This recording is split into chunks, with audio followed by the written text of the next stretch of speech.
नमस्कार। राष्ट्र जागरण YouTube channel के इस दूसरे भाग में आप सबका सच्चे दिल से स्वागत। मैं हूं सतीश मराठे। जैसा कि मैंने 4 सितंबर के पहले भाग में कहा था, हम हर भाग में एक भारतीय सैनिक की शौर्य गाथा की चर्चा करने वाले हैं।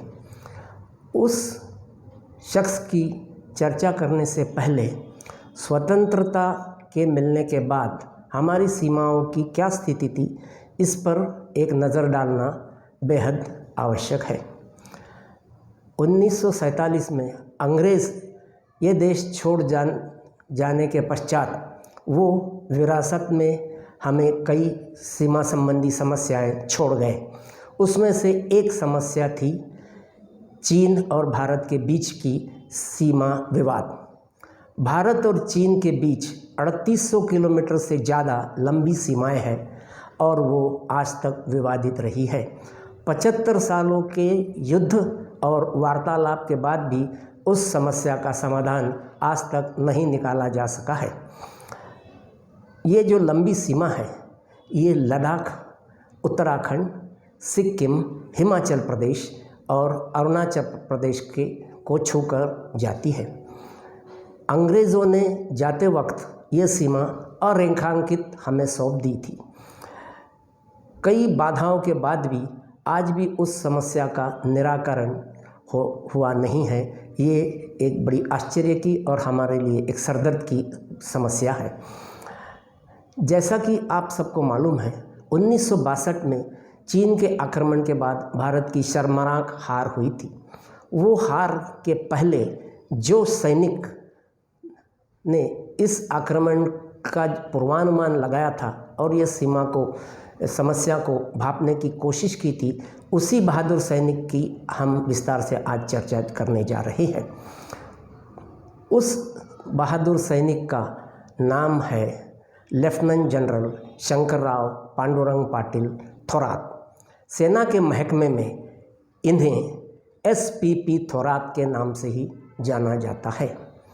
थोरात साहब का जन्म 12 अगस्त 1906 में महाराष्ट्र के कोल्हापुर ज़िले में हुआ था। महाविद्यालयीन शिक्षा पुणे में प्राप्त करने के पश्चात उन्होंने रॉयल सैनिक स्कूल सैंडर्स इंग्लैंड में दाखिला प्राप्त किया। वहाँ का प्रशिक्षण संपन्न करने के बाद वे कमीशन प्राप्त करने के लिए सफल हुए। थोरात साहब ने द्वितीय महायुद्ध में भी बढ़ चढ़कर हिस्सा लिया था। वो बर्मा की फ्रंट पर जापान के खिलाफ हुए लड़ाई में लेफ्टिनेंट कर्नल पद पर आसीन थे। उसी दौरान उन्होंने जापान के साथ एक युद्ध में एक बटालियन का नेतृत्व किया था और नागालैंड में जापान की सैनिकों के सफाया करने में उनकी महत्वपूर्ण भूमिका रही थी। उसके स्वतंत्रता के पश्चात 1957 में उन्हें ईस्टर्न कमांड का जनरल ऑफिसर कमांडिंग चीफ नियुक्त किया गया। यह एक बेहद जोखिम भरा काम था, क्योंकि 1957 के बाद ही चीन द्वारा समस्याएं सीमा पर खड़ी कर दी गई थी। जनरल थोरात साहब ने इसका गहराई से अध्ययन किया और कुछ आकलन प्रस्तुत किया। 12 नवंबर 1959 को उन्होंने लाल किला एक्सरसाइज नाम से एक संकल्पना को मूर्त रूप दिया और इसके चलते 17 मार्च 1960 को लाल किला एक्सरसाइज बहुत ही सक्सेसफुली संपन्न किया गया। इस युद्धाभ्यास में उस समय के मुख्यालय के कई आला अफसर शामिल हुए थे, जिनमें lieutenant colonel Thapar, lieutenant general Thapar, lieutenant general BM Kaul और लेफ्टिनेंट जनरल सेन आदि शामिल थे। अंततः इन तीनों ने ही 62 में चीनी युद्ध का सामना किया था। जनरल थोरात साहब ने ये आकलन मुख्यालय से अपने हस्ताक्षर में वहाँ उस समय के सेनापति जनरल थिमैया को भेजा था कि जो सैनिकों की संख्या हमारे पास है और जो संसाधन हम जुटा पाएंगे, उसके आधार पर चीनी आक्रमण का सामना करना नामुमकिन है। इतना ही नहीं, हम उसमें देरी भी करने में सफलता प्राप्त नहीं कर सकते हैं।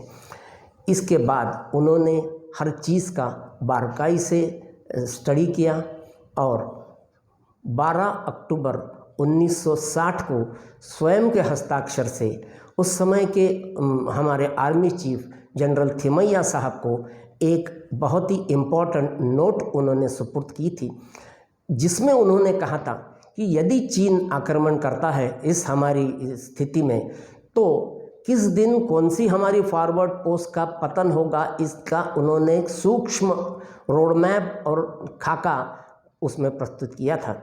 और चीन के आक्रमण का मुकाबला कैसा करना, इसका भी एक डिटेल प्लानिंग उन्होंने प्रस्तुत किया था। दुर्भाग्यवश जनरल थिमैया द्वारा वो नोट उस समय के रक्षा मंत्री V.K. कृष्ण मेनन के पास भेजने के बावजूद भी उस पर कोई अमल नहीं किया गया। इतना ही नहीं, लेफ्टिनेंट जनरल थोरात साहब को वहाँ से हटाया गया और उन्होंने जो योजना पेश की थी, सरकार को जो अपना आकलन दिया था, उसे पूरी तरह से नज़रअंदाज किया गया। नतीजा साफ था, हमारी शर्मनाक हार के बाद पंडित जवाहरलाल नेहरू ने उन्हें बहुत सम्मानपूर्वक आमंत्रित किया और ये जानना चाहा कि ये ऐसी हमारी दुर्दशा क्यों हुई। थोरात साहब ने, उन्होंने जो अपने कार्यकाल में और ईस्टर्न कमांड के जब GOC/INC थे, उस समय जो उन्होंने आकलन किया था, उसके सारे पेपर, सारे फाइलें, अपनी जो नोट उन्होंने जो रक्षा मंत्री तथा सेनाध्यक्ष प्रमुख को भेजी थी, वो सब पंडित नेहरू के सामने उन्होंने प्रस्तुत की। ये सब देखने के बाद जब उनकी मुलाकात हुई तो उन्होंने लिखा है अपने किताब में कि पंडित नेहरू बेहद तनावपूर्ण स्थिति में थे और वो जानने के लिए बेताब थे कि मुझे सब चीज़ें ये क्यों नहीं बताई गई। और कई लोग ऐसा कहते हैं कि शायद जनरल थोरात साहब को यदि ये कमान युद्ध के दौरान थमाई गई होती और उनके योजना को दरकिनार न किया होता तो 1962 में नतीजा कुछ अलग हो सकता था, लेकिन तब तक देर हो चुकी थी और पूरी क्षति हो चुकी थी। अब हम जाते हैं थोरात साहब के पिछले कार्यकाल के बारे में। द्वितीय महायुद्ध के समाप्ति के बाद दक्षिण और उत्तर कोरिया के बीच विभाजन हुआ। 38 डिग्रीज पैरेलल नाम की एक रेखा है जो कि उत्तर और दक्षिण कोरिया को विभाजित करती है। युद्ध के दौरान भारतीय सैनिकों का एक दस्ता, एक न्यूट्रल सेना के दस्ते के रूप में उसे तैनात किया गया था। यह युद्ध दक्षिण कोरिया और उत्तर कोरिया के बीच 25 जून 1950 को छिड़ा था। इस युद्ध में एक न्यूट्रल दस्ते के रूप में हमारी महत्वपूर्ण भूमिका थी। इस न्यूट्रल दस्ते का नेतृत्व जनरल थोरात साहब ही कर रहे थे। उस दौरान कुछ घटनाएं, अप्रिय घटना ऐसी घटी। 25 सितंबर 1953 के दिन को जनरल थोरात साहब को एक बहुत ही नाजुक और कठिन प्रसंग का सामना करना पड़ा था।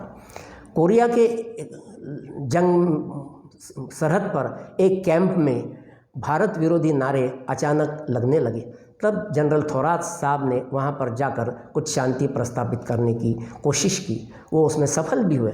जैसे ही वो वहाँ से लौटे कैंप में, फिर भारत विरोधी नारे लगाए और वहाँ पे हमारे एक मेजर ग्रेवाल नाम के जो इंटरप्रेटर थे, उन्हें वो बंदी अगवा करके लेके गए। जैसी इसकी सूचना जनरल थोरात साहब को दी गई, वो फिर से लौटे और उन्होंने एक अंग्रेज़ी जानने वाले सैनिक की तलाश की और उसके साथ संपर्क स्थापित किया।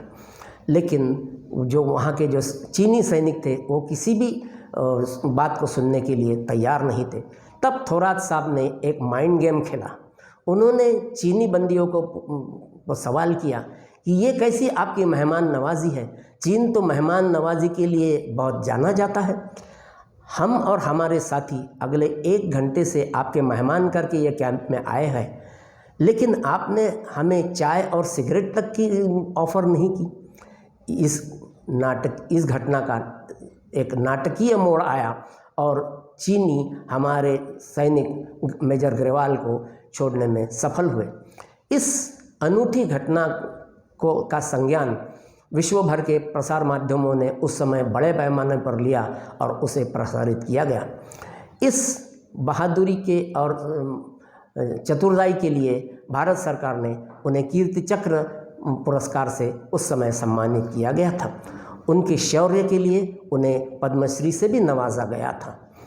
इतना सब होने के बावजूद और इतना काबिल जनरल हमारे पास होने के बावजूद भी हमारी 62 में शर्मनाक हार क्यों हुई?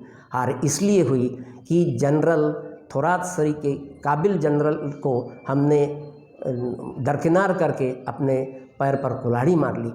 इस कोरियन युद्ध का जो घटना अभी जिसका मैंने वर्णन किया था, उसका निचोड़ यही है कि यही एक जनरल थे जो कि चीनी मानसिकता को अच्छी तरह से भली भांति जानते थे और विशेषज्ञों का कहना है कि वे यदि उस लड़ाई में मोर्चे पर होते तो चीन को कुछ अलग ढंग से वो पेश आ सकते थे चीन के खिलाफ। लेकिन इस देश का दुर्भाग्य यह है कि ऐसा होना नहीं था और अंततः हमारी हार ही होनी थी। जनरल थोरात साहब के बारे में विशेषज्ञों द्वारा ऐसा कहा जाता है कि general Thorat is a general endowed with a character and a vision, a rare combination indeed. Thorat was one and remain one of the best army chief India never had. He rightly assessed and predicted as early as 1959 Chinese designs and measures to counter them. He was familiar with the Chinese military methods he dealt with and headed a peacekeeping force in Korea। लेकिन ये ऐसा होना नहीं था और इसी के कारण हमारी हार हुई थी। इसका एक निष्कर्ष यही निकलता है कि जनरल थोरात साहब के गत स्मृतियों को हमें सलाम करना है। इसी सकारात्मक नोट के ऊपर मैं अपने वाणी को विराम देता हूँ। हमारा अगला एपिसोड, अगला भाग 2 अक्टूबर 2022 को प्रसारित किया जाएगा। इस कार्यक्रम को देखने के लिए मैं फिर से आप सभी को धन्यवाद देता हूँ। जय हिंद।